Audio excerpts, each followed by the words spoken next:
അവളുടെ കൈയൊക്കെ ചെറുതായിട്ടൊന്ന് മുറിഞ്ഞിട്ടുണ്ടായിരുന്നു. അവനും ബാൻഡേഡൊക്കെ വെച്ച് കൊടുത്തതിന് ശേഷം നീ സൈൻ ലാംഗ്വേജ് ഒക്കെ ചെയ്യുന്നതല്ലേ, സോ കൈയൊക്കെ നന്നായിട്ട് തന്നെ സൂക്ഷിക്കേണ്ടതായിട്ടുണ്ടെന്നൊക്കെ പറഞ്ഞിട്ട് അവളെ വഴക്ക് പറയുകയാണ്. പക്ഷെ അപ്പോഴായിരുന്നു സയോൺ എന്ന് വിളിച്ചിട്ടുണ്ടായിരുന്ന അവളുടെ ശബ്ദത്തെ കുറിച്ചൊക്കെ അവനും ഓർക്കുന്നത്. സോ നീ എങ്ങാനും എന്നെ പേരെടുത്തൊക്കെ വിളിച്ചിട്ടുണ്ടായിരുന്നോ എന്നൊക്കെ അവന് ചോദിക്കുന്നുണ്ടെങ്കിൽ പോലും അവളും ഇല്ല എന്ന രീതിക്കൊക്കെ ഇരിക്കുകയാണ്. നീ ഒന്ന് സംസാരിച്ചു എന്ന് വെച്ച് ഈ ലോകം ഒന്നും തന്നെ ഇല്ലാതായി പോകുന്നതായിരിക്കുകയില്ല. സോ നീയും ഒന്ന് സംസാരിക്കുക. ഇത്രയും നാളായിട്ട് നീ ഇതെല്ലാം തന്നെ കഷ്ടപ്പെട്ട് പിടിച്ചു വെച്ചിരിക്കുകയായിരുന്നില്ലേ എന്നൊക്കെ അവൻ ചോദിക്കുകയാണ് അവളുടെ അടുത്ത്. പക്ഷെ അവളും ഒരു മറുപടിയൊന്നും പറയാതെ ഇരിക്കുന്നു. ഇനിയും നേരത്തെ ഹിജുന് മെസ്സേജ് ഒക്കെ അയച്ചിട്ടുണ്ടായിരുന്നെങ്കിലും അവൾ ഇതുവരെയായിട്ടും റിപ്ലൈ ഒന്നും കൊടുത്തിട്ടില്ല. മാത്രമല്ല ഇതിനു മുമ്പ് സയോണയും ഹിജുവിനെയും ഒന്നിച്ച് കണ്ടിട്ടുണ്ടായിരുന്നതിനെ കുറിച്ചും ഇനി ആലോചിച്ചുകൊണ്ടൊക്കെ ഇരിക്കുകയാണ്. എന്തായാലും ഹിജു വീട്ടിലെത്തി കഴിയുമ്പോഴത്തേക്കും ഹിജുവിനെ കിഡ്നാപ്പർ കൂടി കോളൊക്കെ ചെയ്യുന്നു. പിറ്റേ ദിവസം ഹിജു ആദ്യമായിട്ട് ജോലിക്ക് കയറുന്ന ദിവസമായിരുന്നു. ഹിജുവിന്റെ ഒപ്പം ഇന്റർവ്യൂവിൽ ഫൈനലിസ്റ്റ് ആയിട്ട് മറ്റു 2 പേർ കൂടി വന്നിട്ടുണ്ടായിരുന്നു. എല്ലാവരും തന്നെ ഇതേ ദിവസം തന്നെയാണ് ജോയിൻ ചെയ്യുവാനായിട്ട് എത്തിയിട്ടുള്ളത്. പ്രസിഡന്റും ഓരോരുത്തരായിട്ടൊക്കെ പരിചയപ്പെടുന്നു. ആദ്യമായിട്ട് വോൺബിനെയാണ് പ്രസിഡന്റ് പരിചയപ്പെടുന്നത്. വോൺബിനും വളരെയധികം ഹാൻസം ആണെന്നും അതുപോലെ തന്നെ സയോണെ പോലെ തന്നെ ഹാൻസം ആയിട്ടുള്ള മറ്റൊരാളെയൊക്കെ ജോലിക്ക് കിട്ടിയല്ലോ എന്നൊക്കെ പറഞ്ഞുകൊണ്ട് അവനെ പ്രശംസിക്കുകയായിരുന്നു പ്രസിഡന്റും. അടുത്തതായിട്ട് പ്രസിഡന്റ് ഹീജുവിനെ പരിചയപ്പെടുവാനായിട്ട് ചെല്ലുമ്പോഴത്തേക്കും അവളുടെ പേരൊക്കെ ചോദിക്കുന്ന പ്രസിഡന്റിന്റെ അടുത്ത് സൈൻ ലാംഗ്വേജിലായിരുന്നു ഹീജുവും പേരൊക്കെ പറഞ്ഞിട്ടുണ്ടായിരുന്നത്. പക്ഷേ തനിക്ക് സൈൻ ലാംഗ്വേജ് ഒക്കെ അറിയിക്കുകയില്ല എന്നൊക്കെ പറഞ്ഞ് പ്രസിഡന്റ് നിൽക്കുമ്പോഴത്തേക്കും ആയിരുന്നു യഥാർത്ഥത്തിൽ ഹീജുവിന് സംസാരിക്കാനായിട്ട് സാധിക്കുകയില്ല എന്ന കാര്യമൊക്കെ പ്രസിഡന്റും മനസ്സിലാക്കിയത്. ഹീജുവിന് സംസാരിക്കുവാനായിട്ട് സാധിക്കുകയില്ലെങ്കിൽ ബാക്കിയുള്ള മെമ്പേഴ്സിന്റെ അടുത്ത് എങ്ങനെയാണ് കമ്മ്യൂണിക്കേറ്റ് ചെയ്യുക എന്നൊക്കെ പ്രസിഡന്റ് ചോദിക്കുമ്പോഴത്തേക്കും ഞാനും സൈൻ ലാംഗ്വേജ് ഒക്കെ പഠിക്കുവാനായിട്ട് പോവുകയാണ്. അങ്ങനെ ഞാൻ പഠിക്കുന്നത് വഴി ഞാൻ പറയുന്ന കാര്യങ്ങൾ തന്നെയാണോ ഇപ്പോൾ പുതിയതായിട്ട് ജോലി കയറിയിട്ടുള്ള ആൾക്കാരും സൈൻ ലാംഗ്വേജിലൂടെ ബാക്കിയുള്ള ആൾക്കാർക്ക് കാണിച്ചു കൊടുക്കുന്നതെന്നൊക്കെ എനിക്ക് മനസ്സിലാക്കുവാനായിട്ട് സാധിക്കും. അഥവാ അവർക്ക് എന്തെങ്കിലും മിസ്റ്റേക്ക് ഒക്കെ പറ്റുകയാണെങ്കിൽ എനിക്കും അവരെ തിരുത്തുവാനായിട്ട് കഴിയും. ഇന്നു മുതൽ ഞാനും സൈൻ ലാംഗ്വേജ് ഒക്കെ പഠിക്കുവാനായിട്ട് പോവുകയാണെന്നൊക്കെ സയോൺ പറയുന്നത് കേൾക്കുമ്പോഴത്തേക്കും നേരത്തെ ഇന്റർവ്യൂവിൽ വെച്ച് എങ്ങനെയാണ് നീയുമായിട്ട് ബാക്കിയുള്ള ആൾക്കാരൊക്കെ കമ്മ്യൂണിക്കേറ്റ് ചെയ്യുക എന്നൊക്കെ സയോൺ ചോദിച്ചപ്പോഴത്തേക്കും അവൾ നൽകിയ അതേ മറുപടി തന്നെ ആയിരുന്നു ഇതും. അതായത് ബാക്കിയുള്ള ആൾക്കാരെയും സൈൻ ലാംഗ്വേജ് ഒക്കെ പഠിപ്പിക്കാനായിട്ട് ഞാൻ തയ്യാറാണ്. അതുവഴി നിങ്ങൾക്കും എന്തെങ്കിലും മിസ്റ്റേക്സ് ഒക്കെ ഉണ്ടെങ്കിൽ കണ്ടെത്തുവാനായിട്ട് സാധിക്കും. മാത്രമല്ല സൈൻ ലാംഗ്വേജും ഈസിയാണെന്നൊക്കെ ആയിരുന്നു അവൾ പറഞ്ഞതും. എന്തായാലും പ്രസിഡന്റിന്റെ സ്പോക്സ്മാന് സൈൻ ലാംഗ്വേജ് ഒക്കെ അറിയാമെന്നും അത് പഠിക്കുവാനായിട്ട് ശ്രമിക്കുകയാണെന്നും ഒക്കെ സോഷ്യൽ മീഡിയ അറിയുകയാണെങ്കിൽ അവരും അതൊക്കെ ആഘോഷമാക്കുന്നതായിരിക്കും. അതുകൊണ്ട് തന്നെ പ്രസിഡന്റും അതിനെ എല്ലാത്തിനെയും സപ്പോർട്ട് ചെയ്യുന്നു. ആദ്യമായിട്ട് സയോൺ പഠിക്കുവാനായിട്ട് ഹീജു നൽകിയിട്ടുണ്ടായിരുന്നത് ആൽഫബറ്റ്സ് ഒക്കെ ആയിരുന്നു. പക്ഷേ അവനാകട്ടെ മുൻകൂട്ടി തന്നെ അതെല്ലാം തന്നെ പഠിച്ചു കഴിഞ്ഞിരിക്കുന്നു. അതറിഞ്ഞു കഴിയുമ്പോഴത്തേക്കും ഹീജു ആകട്ടെ മറ്റൊരു പേപ്പറൊക്കെ അവന് നൽകുകയാണ്.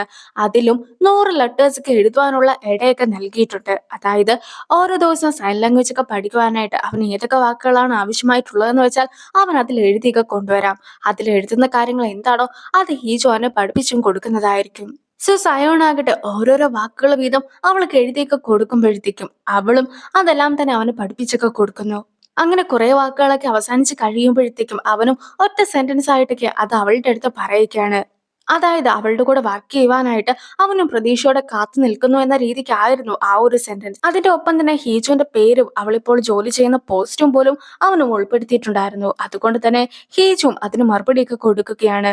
അതായത് അവന്റെ കൂടെ വർക്ക് ചെയ്യുവാനായിട്ട് ഒരുപാട് പ്രതീക്ഷയോടെ കാത്തു നിൽക്കുന്നു എന്ന് പറഞ്ഞിട്ട് സയോന്റെ പേരും അതുപോലെ തന്നെ സയോന്റെ പോസ്റ്റ് ആയിട്ടുള്ള സ്പോക്സ്മാൻ എന്ന പോസ്റ്റും കൂടി എടുത്തു പറഞ്ഞുകൊണ്ടായിരുന്നു അവളും അതിനുള്ള മറുപടിയൊക്കെ കൊടുത്തിട്ടുണ്ടായിരുന്നത്. അടുത്തതായിട്ട് എല്ലാവരും കൂടി ടീം ഡിന്നറിനൊക്കെ പോയി ഇരിക്കുകയാണ്. സാധാരണഗതിക്ക് സയോൺ ഇങ്ങനത്തെ പരിപാടിക്ക് ഒന്നും തന്നെ വരുന്നതല്ല. പക്ഷെ ഇന്ന് വന്നിട്ടുണ്ടായിരുന്നത് കൊണ്ട് തന്നെ ഇതുപോലത്തെ സ്ഥലമൊക്കെ ഓക്കെ ആണോ എന്നൊക്കെ ചോദിക്കുകയായിരുന്നു കാങ്ങും. എന്തായാലും സയോണും ആ ഒരു സ്ഥലം എല്ലാം തന്നെ ഇഷ്ടപ്പെടുന്നുണ്ട്. ശരിക്കും പറയുകയാണെങ്കിൽ ഹീജു ഉള്ളത് കൊണ്ട് മാത്രമാണ് സയോണും ഇതുപോലെ ഡിന്നറിനൊക്കെ വന്നിട്ടുണ്ടായിരുന്നത്. ഇനി അവിടെ കുക്ക് ചെയ്തോണ്ടിരുന്ന മീറ്റൊക്കെ കരയാനായിട്ട് തുടങ്ങുന്ന സമയത്താകട്ടെ ഹീജുവിനെ കുക്കിങ്ങിലൊക്കെ താൻ വളരെയധികം എക്സ്പേർട്ട് ആണെന്നൊക്കെ കാണിക്കുവാനായിട്ട് സയോൺ തന്നെ ആയിരുന്നു വേറെ ആരെ കൊണ്ടും ചെയ്യിക്കാതെ മീറ്റ് എല്ലാം തന്നെ കട്ട് ചെയ്തൊക്കെ ഗ്രിൽ ചെയ്ത് എടുത്തിട്ടൊക്കെ ഉണ്ടായിരുന്നത്. സോ എല്ലാവരും സയോണിന്റെ ആ ഒരു പ്രവൃത്തിയിൽ ആകെ ഇംപ്രസ്ഡ് ആകുന്നു.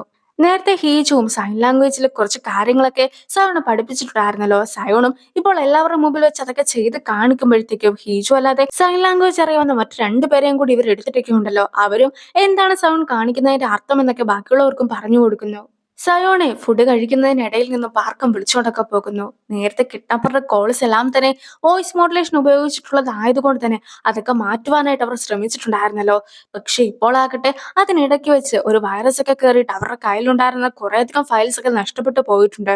എങ്കിൽ പോലും അവശേഷിക്കുന്ന ചില ഫയൽസ് ഒക്കെ വെച്ചിട്ട് തന്നെ അവർക്ക് റിസൾട്ട്സ് ഒക്കെ കണ്ടെത്തുവാനായിട്ട് സാധിക്കും. ഹീജുനെ കിഡ്നാപ്പർ കോൾ ചെയ്തതിനെ കുറിച്ചൊക്കെ ഹീജും ആലോചിച്ച് നോക്കുകയാണ്. നേരത്തെ സയോൺ ഒരു വണ്ടിക്ക് ഇടിക്കുവാനായിട്ട് വന്നിട്ടുണ്ടായിരുന്നല്ലോ. ആ ഒരു വണ്ടിക്ക് ഓടിച്ചത് പോലും കിഡ്നാപ്പർ ആയിരുന്നു. നീ എന്തിനാണ് സയോണെ രക്ഷിക്കാനായിട്ടൊക്കെ പോയിട്ടുണ്ടായിരുന്നത്? അവന്റെ അടുത്ത് നിന്ന് ഡിവോഴ്സ് ഒക്കെ വേണമെന്നല്ലേ നീ പറഞ്ഞത്? ഇപ്പോഴെന്താ നിനക്ക് ഡിവോഴ്സ് ഒന്നും വേണമെന്ന് ആഗ്രഹമില്ല എന്നൊക്കെ കിഡ്നാപ്പർ അവളുടെ അടുത്തേക്ക് ചോദിക്കുന്നു. പക്ഷെ അവളും എന്തുകൊണ്ടാണ് ഞാനും അവനും ഡിവോഴ്സ് ചെയ്യണമെന്നൊക്കെ നീ ആഗ്രഹിക്കുന്നതെന്ന് കിഡ്നാപ്പറുടെ അടുത്ത് ചോദിക്കുമ്പോഴത്തേക്കും സയോൺ ഇല്ലാതാക്കണമെന്നാണ് ഞാൻ ആഗ്രഹിക്കുന്നത്. അതുകൊണ്ട് തന്നെ അവനെ ഇല്ലാതാക്കുന്ന രീതിയിലുള്ള ഏതൊരു കാര്യവും തനിക്ക് സ്വീകാര്യമാണ് എന്നും അതുപോലെ തന്നെ നിന്നേക്കാളും നന്നായിട്ട് എനിക്ക് അവനെ അറിയാമെന്നുമായിരുന്നു കിഡ്നാപ്പർ ഹീജുവിനോട് പറഞ്ഞിട്ടുണ്ടായിരുന്നത്. നീ ശരിക്കും ആരാണെന്നുള്ള സത്യമൊക്കെ സയോൺ എത്രയും വേഗം മനസ്സിലാക്കുന്നതായിരിക്കും. സോ അതിനു മുമ്പ് കാര്യങ്ങളൊക്കെ മുന്നോട്ട് കൊണ്ടുപോകേണ്ടതായിട്ടുണ്ടെന്നൊക്കെ പറഞ്ഞിട്ട് കിഡ്നാപ്പർ ഗോൾ അവസാനിപ്പിച്ചതിനെ കുറിച്ചൊക്കെ ഓർത്തു നോക്കുന്ന അവളും നിനക്കും എന്തെങ്കിലും കാര്യമൊക്കെ പറയുവാനായിട്ടുണ്ടെങ്കിൽ അതൊന്നും തന്നെ മനസ്സിൽ വെച്ചുകൊണ്ടിരിക്കാതെ എന്നോട് തുറന്നു പറ എന്നൊക്കെ സയോൺ പറഞ്ഞിട്ടുണ്ടായിരുന്നതിനെ കുറിച്ചൊക്കെ ഓർത്തു നോക്കുന്നു. നീ ഒരിക്കലും കേൾക്കുവാനായിട്ട് ആഗ്രഹിക്കാത്ത കാര്യങ്ങളാണ് എനിക്ക് പറയുവാനായിട്ടുള്ളതെന്നൊക്കെ ആയിരുന്നു ഹീജും ആലോചിച്ചിട്ടൊക്കെ ഉണ്ടായിരുന്നത്. എന്തായാലും ഇപ്പോഴാകട്ടെ വോയിസ് മോഡുലേഷൻ ഒക്കെ മാറ്റിയതിനു ശേഷം അതിന്റെ ശരിക്കുമുള്ള ശബ്ദമെല്ലാം തന്നെ പാർക്കും സയോണെ കേൾപ്പിച്ചൊക്കെ കൊടുക്കുന്നു. 20ന്റെയും 30ന്റെയും ഇടയിൽ പ്രായമുള്ള ഒരു സ്ത്രീയുടെ ശബ്ദമാണിത്. അവരാകട്ടെ നിന്റെ തൊട്ടടുത്ത് നിന്നുകൊണ്ടാണ് നിന്നെ കോൾ ചെയ്യുന്നത്. നിന്റെ അറിവിലും അങ്ങനെ ആരെങ്കിലും ഉണ്ടോ എന്നൊക്കെ പാർക്ക് ചോദിക്കുമ്പോഴത്തേക്കും ഹീജുവിന്റെ അല്ലാതെ മറ്റാരുടെയും മുഖം അവന്റെ മനസ്സിലേക്ക് വന്നിട്ടുണ്ടായിരുന്നില്ല. മാത്രല്ല ഹീജു ഇതിനു മുമ്പ് സംസാരിക്കുന്ന വീഡിയോ ഒക്കെ അവൻ കണ്ടിട്ടുമുണ്ടായിരുന്നല്ലോ. അതുകൊണ്ട് തന്നെ ഞാൻ മറ്റൊരു ശബ്ദരേഖയൊക്കെ നിനക്ക് നൽകാം. അതിലെ ശബ്ദവും ഇതിലെ ശബ്ദവും ഒന്നാണോ എന്നൊക്കെ നീ ഒന്ന് ചെക്ക് ചെയ്യാമോ എന്നായിരുന്നു സയോണും അവനോട് ചോദിച്ചിട്ടുണ്ടായിരുന്നത്. സയോണും ഒരുപാട് മദ്യപിച്ചിട്ടൊക്കെ ഉണ്ടായിരുന്നു. സോ അവരാകട്ടെ സയോണെ കാറിലൊക്കെ കയറ്റി വീട്ടിലേക്കൊക്കെ വിടുന്നുണ്ട്.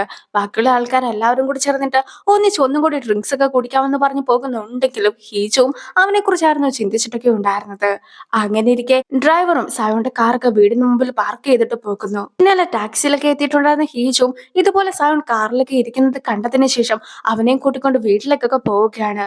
അവനും ശരിക്കും ബോധമൊന്നും തന്നെ ഉണ്ടായിരുന്നില്ല. അതുകൊണ്ട് തന്നെ വളരെ കഷ്ടപ്പെട്ടായിരുന്നു ഹീജുവും അവനെ കൂട്ടിക്കൊണ്ടൊക്കെ പോയിട്ടുണ്ടായിരുന്നത്. അങ്ങനെ ഇരിക്കെ അവന്റെ വെയിറ്റ് കാരണം ഹീജുവും അവനും കൂടി ഒന്നിച്ച് സ്ലിപ്പായി വീണു പോവുകയാണ്. ഈ ഒരു സമയത്ത് അവന്റെ ഫോണൊക്കെ നിലത്തേക്ക് വീഴുകയും ഫോണിൽ പാർക്ക് അയച്ചിട്ടുണ്ടായിരുന്ന ഒരു മെസ്സേജ് ഒക്കെ കാണിക്കുകയും ചെയ്യുന്നു. നേരത്തെ സൗണ്ട് കൊടുത്തിട്ടുണ്ടായിരുന്ന വോയിസ് കിഡ്നാപ്പറുടെ വോയിസുമായിട്ട് മാച്ച് ചെയ്ത് നോക്കിയപ്പോഴത്തേക്കും 99.99% ആ ഒരു വോയിസസ് തമ്മിൽ മാച്ചായിരുന്നു. ഇനി ഹീജുവിനെയും സയോണയും കാണിക്കുമ്പോഴാകട്ടെ ഹീജുവും നേരെ സയോണിന്റെ മുഖത്തേക്കൊക്കെ ആയിരുന്നു വീണിട്ടുണ്ടായിരുന്നത്. സോ അവർ തമ്മിൽ ഒരു കിസ്സൊക്കെ ആയിട്ട് നിൽക്കുകയുമാണ്. ഈ ഒരു സമയത്ത് സയോൺ കണ്ണു തുറന്ന് നോക്കുമ്പോഴത്തേക്ക് മുമ്പിൽ കണ്ടിട്ടുണ്ടായിരുന്നതും ഹീജുവിനെ തന്നെയാണ്. അങ്ങനെയാണ് ഈ ഒരു എപ്പിസോഡ് അവസാനിക്കുന്നത്. അടുത്തൊരു വീഡിയോ ആയിട്ട് ഇത്രയും വേഗം കാണാം. ബൈ.